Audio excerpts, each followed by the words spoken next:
د حضرت عثمان څه تاریخ به زه تاسو ته بیانوم. د رسول الله صلی الله علیه وسلم په زړه کې حضرت عثمان دومره لوی مقبول النظر و چې رسول الله صلی الله علیه وسلم یو لور داغه په حق د نکاح کې راغلی و چې هغه وفات شو. رسول الله صلی الله علیه وسلم بیا بل لور حضرت عثمان ته په حق د نکاح کې ورکړ. د دې یو ټکی نه دا اندازه لګول پکار دي چې د حضرت عثمان کم مقام د پیغمبر په زړه کې چې یکې بادیګرې دلونه د پیغمبر داغه په حق د نکاح کې راغی. په ټولو صحابهو کې په مکه معظمه کې د دنه لوی مالدار بل سړی نه و. یو ورځ رسول الله صلی الله علیه وسلم ته یو سړی راغی، ورته وی چې یا رسول الله ما ته یو من شات پکار دي. حضور علیہ السلام ورته فرمایل چې حضرت عثمان ته ورشه او هغه ته ووایه چې ما ته یو من شات راک. سړی چې ورغی حضرت عثمان ته ووی نو هغه ورته ویل چې بچیا کېنه، د شاتو قافله را روانه ده، تا ته به زمان شات درک.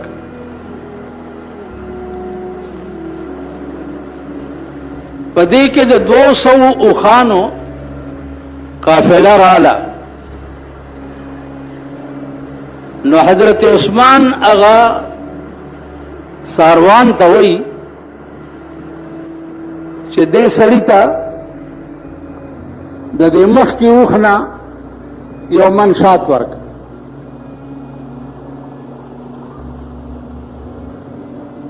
ساروان ورته وایي چې حضرت د اوښ د بار نه چې یو من شات کم شي، یو انډه سپک او یو درون، نو دا اوښ باندې به بیا بار نه ټینګېږي. نو من شات د دې نه زه څنګه دله ورک؟ وی چې ښه، وی بچیا من شات خو به دې سړي ته مونږ ورکوو، خو چې د اوښ بار نه ټینګېږي نو دا ټول بار دله ورکه.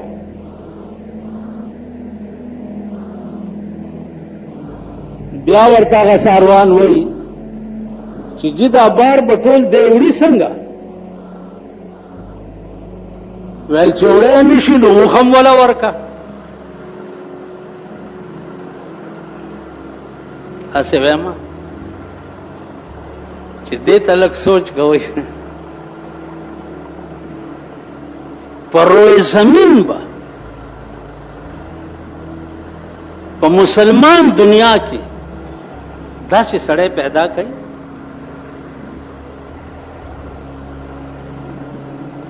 من شات ورکا بار نه ټینګېږي، ټول بار ولا ورکا، بار بوړي څنګه اوخم ولا ورکا. آمدد شو. ساروان ورته بیا وایي جی دا مخ کې اوښ چې دی دکې دا کمال دی چې د پسې دا د 200 اوښانو ټوله قافله ځي، که دی د مخې نه لرې کړي نو دا اوښان بیا ځي نه. ویلې ښه وی چې دا اوښ خو مونږ دله ورکړی دی، او چې دا 200 بغیر د ده نه ځي نه نو دا ټوله قافله د تا حواله کړه.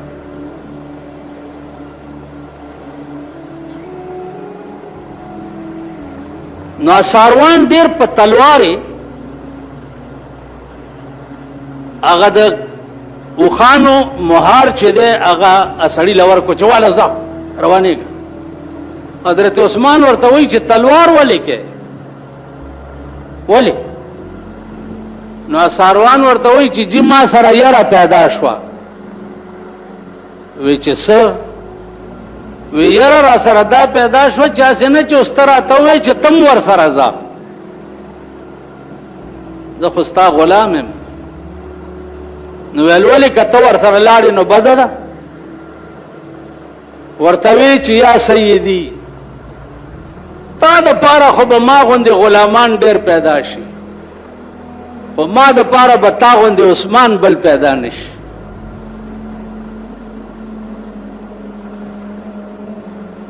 دا د حضرت عثمان د سخا منظر چې دا سړی پیغمبر را لېږلی دی، هسې نه چې پکې کومه خبره داسې پاتې شي چې یا خدای خفه نشي او یا پیغمبر خفه نشي. دا د حضرت عثمان د دنیا او د دولت ایمان. نن وګورئ زموږ وطن کې چې سال جوړ دی،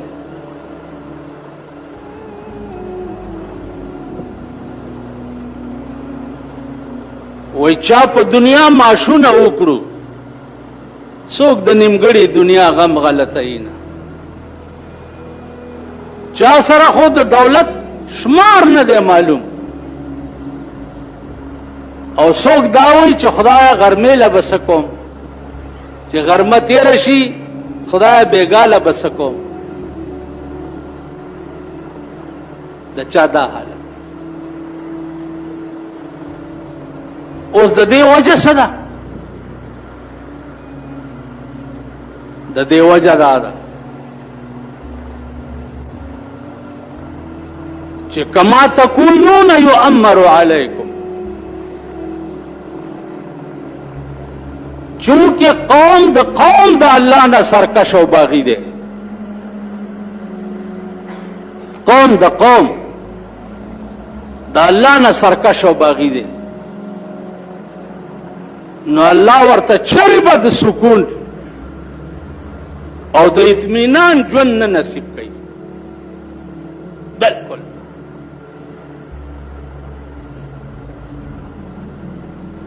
عزیزانو غرقې گئی مه په دې خبره باندې چې تاسو جمعې منځ وکړو یا نور منځونه کوئ، دا خپل اندرونو ګورئ. جمعې منځ دی وکړو، بجلیګر ملا پسې مو کو، بجلیګر ملا ته د ځان پته نشته چې دی به کوم خوا ځي. تېره جمعه ما تاسو ته ویلي که نه چې قافلې چې د یمین شمال بیلیږي، قافلې چې د یمین شمال بیلیږي، اے حافظه ته به مل د کم کاروان یې. څه پته لګي چې زه به ښي طرف ته ځم او که ګس طرف ته به ځم؟ الله هم د ګس نه وساته. مونږ ته د ځان پته نشته، مونږ به کم خوا ځو؟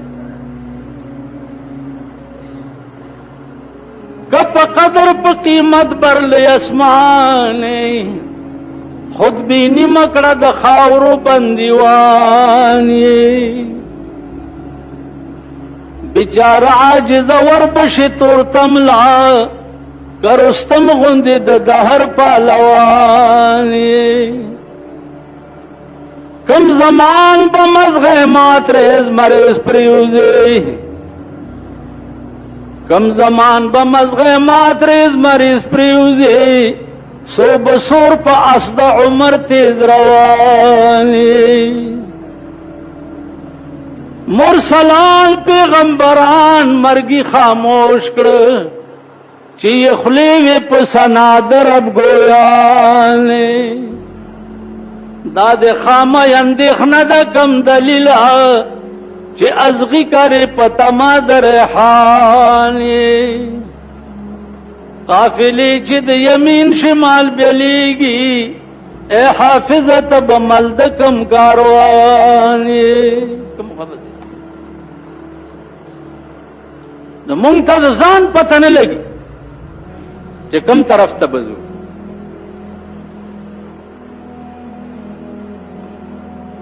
نو ما ته به ستاسو څه پته لګي چې ته کوم طرف ته؟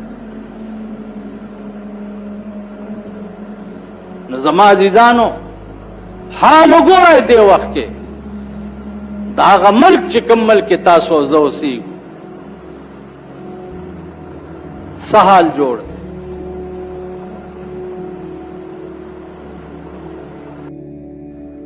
علماء په شهید باندې چې کوم باس کوي او دا وایي چې حضرت عثمان ذی النورین رضی الله تعالی عنہ چې هو هغه شهید کړی شو داو شو او بیا په قرآن کې لفظ شهید چې راغلی څه چې راغلی خولې خوځوئ ګوره زما سیم د ټول پاکستان نړه تور دی په ایمان درته یم چې سخت بد را باندې لګي چې دا نوم یې واورم هم پړه مې تیار دی ډاکټر صاحب زمونږ ښکلی پاکستان دا زمونږ ښکلی پاکستان دی چې زمونږ وزیر اعظم صاحب جان میجر ته دعوت ورکړو چې خدای دې هر کله راواله لږ پاکستان ته راشي د ملکانو کچھ کرتی تاسو پوه شئ دا ښکلی پاکستان زمونږ دا دی دا هغه جان میجر رزیل دی چې چا په اهل بیت رسول په عراق کې بمباری کړې وه چا د امام ابو حنیفه او د شیخ عبدالقادر جیلانی رحمت الله علیه په قبر بمباری کړې وه دا هغه جان میجر رزیل چې نن پاکستان کې به تاسو دا پاکستانی رزیلان وګورئ چې د ده به څنګه خیره مقدم کوي زما په دې خبرو پوهېږئ تاسو به دا د پاکستان پټوان دا بے غیرت دا بے حیا او دا بے شرم وګورئ چې جان میجر تا په ایرپورټ باندې څنګه ټوکرای کیږي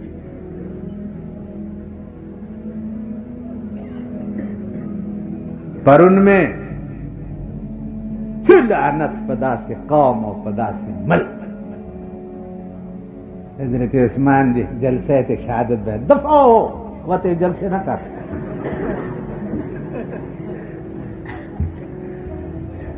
پرون میں پس سرکاری اعلی دفتروں کے د لیڈی ڈیا نے تصویر لیدو په اعلی دفترو او بیا هغه خلق ورته داسې ولاړ دي چا چې ویل چې دا پیرنګیان وباسئ د ملک هغه ورته داسې ولاړ راشي چې درته وښیم چا چې ویل چې پیرنګیان خراب دي او د دې ملک نه یې وباسئ هغه ورته بیتي شوي دي داسې بیتی پیژنئ بیتی بوک ته وایي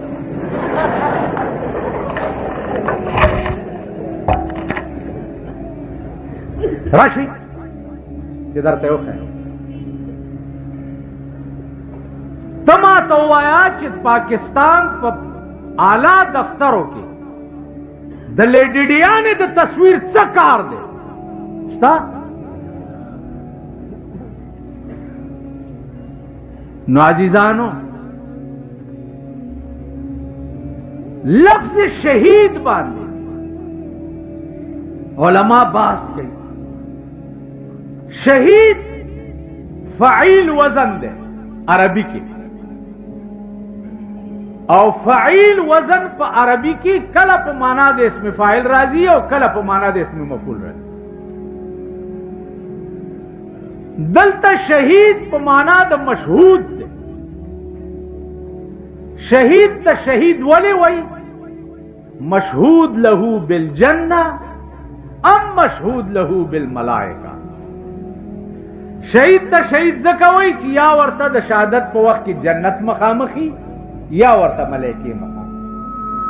بدن قدر خبر شہید دا مانا اس قرآن وی چی دا شہید متعلق دا موایا چی دا مرد دے بلکہ دا جوندے دے یرزقون فرحین بما آتاہم اللہ من فضلہ دل باقاعدہ رزق ورکڑلے کیگی او دے خوشحالی پاغ نعمتونو کی چی خدای ولکم ورکڑی خبر اخلاص اوس تاسو په ایمان ووایئ چې د حضرت عثمان شهادت ما بیان او تاسو واورېده، نو زما په بیانولو او تاسو په اورېدو به د عثمان سره مونږ جنت کې یو ځای شو؟ وای بزرگان انشاءاللہ اگر اللہ نے چاہا تو رنگ اور دے دو نکریزوں کا، مہندی لگاؤ کم قوم چې داسې وي لکه موسی علیہ السلام ته وی چې فذهب انت وربک فقاتلا انا هاهنا قاعدون، تو خدای دې لاړ شي هلته جنګ وکړي، موږ بدلې ناست یو، الله که د خوځېدو وي. دا قوم به حضرت عثمان سره په جنت کې، دا خلق دی خوا وګورئ د کابلۍ د بایسکوپونو نوجوانان به هم حضرت عثمان سره په جنت کې، د سیکارنو چوک شاته د ښځې بوک تصویر چې رایستی دی، دا به هم په جنت کې دیلم چې صاحب دغه ورشي د قصه خانې امام دعا وکړي چې خدایه ته واړه جنت ته واړه، ځکه چې دا بایسکوپونو والا خو ډېر غوړ غوړ دي، ساربه مړي دي که نه، یو سپېره مړی زمونږ غوندې یو غټ سنډا را پرېوتی په ښار کې، نو غټ سنډا سره دا د الوا د جوړی بھی بہت ہوتا ہے، ایک جوڑی انہوں دے دے، ایک جوڑی انہوں دے دے، ایک جوڑی انہوں دے دے، ایک جوڑی انہوں دے دے. بیا د بینکونو هغه کاپایم رئیس دی صاحب دا کړکېدار لوټو نه ها استاد وی دعا وکړي چې خدای ته واړه که خوله دې ماته شه اته واړه جنت ته چې دې دلل ورکړه مونږ به کم خوازو.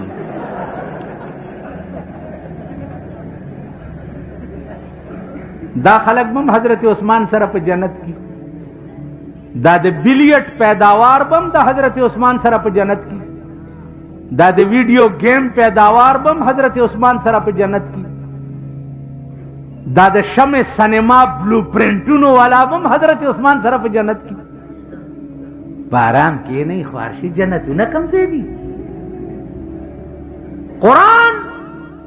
کې که لفظ شهادت شتا، دا د ټولو ملیانو ته زه وایم، او دا د یاري خبره نه ده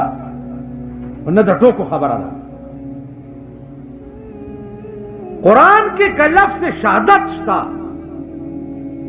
قرآن کې دام شتا چې تلک امت قد خلت لها ما کسبت، وایي ټول تلک امت قد خلت لها ما کسبت ولکم ما کسبتم، تلک امتن دا وړاندې چې تیر شو دا یو ټولی و، لها ما کسبت دوی د پاره به هغه شی کارآمدي چې دوی په ژوند څه کړي. ټیک شو، د حضرت عثمان شهادت حضرت عثمان د پاره کارآمد دی، ما د پاره کارآمد نه دی. ټیک شو، دا د قرآن خبره ده. لها ما کسبت هغه د پاره به په کار هغه شی راځي چې ساقه کسب کړی او مونږه ولکم ما کسبتم،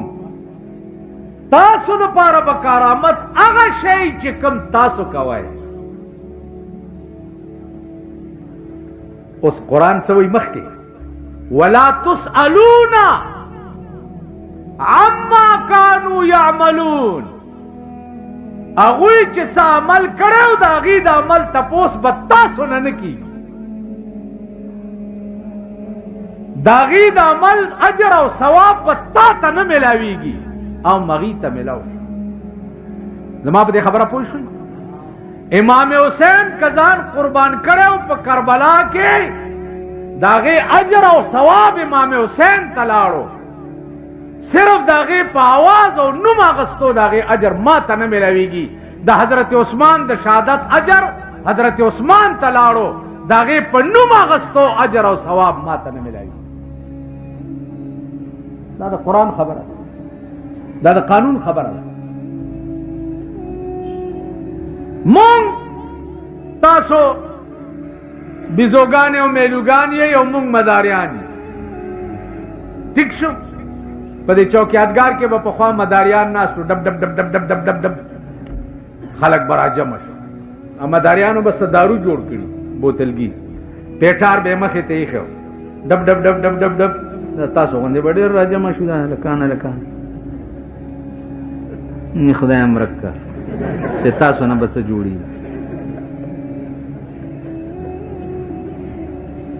زمونږ د زمانې دا نوجوانان چې زه ګورم که نه ډېر میړه خفه شي که په لاره رواني د سړیتوب نه ځي که په لاره روان